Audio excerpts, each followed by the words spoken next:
Beto O'Rourke. I say that just because I love making fun of the name. His name is Robert Francis O'Rourke. Francis O'Rourke. I call him Betsoff O'Rourke because last week he jumped out of the presidential race, long overdue. You know, you've seen the memes. We were talking about it, about how, you know, I've just been marked, my AR-15's been marked safe from Beto O'Rourke's presidential campaign. Because he said, we're coming for your ARs, we're coming for your AKs. Law-abiding citizens will turn in their guns, these weapons of mass destruction, these military-grade rifles.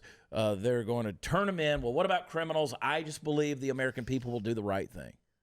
He was going to create millions of criminals overnight if he would have, do that.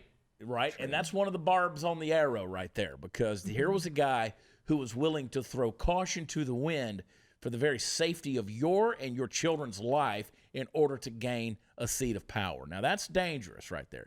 Anytime someone talks about taking away your ability to defend yourself, you're in danger. You're in danger.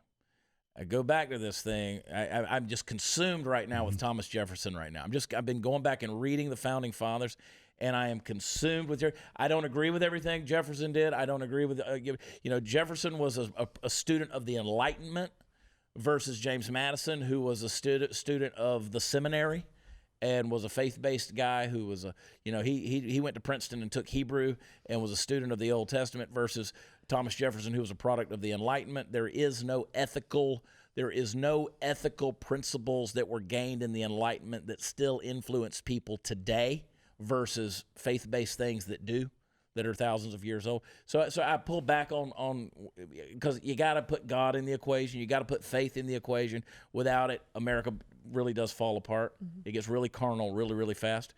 And what I'm saying is, if you're ill-informed about what people on the television are saying to you, whether it's the media or these candidates running for president, you're in trouble.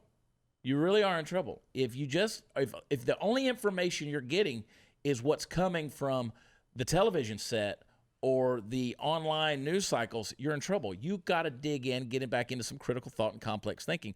And Beto O'Rourke standing on top of tables in diners all across the country, swinging his arms and telling you all the things he was going to do to you and for you. I don't want the government to do anything to me. I don't want the government to do anything for me, right? The government exists to serve the people.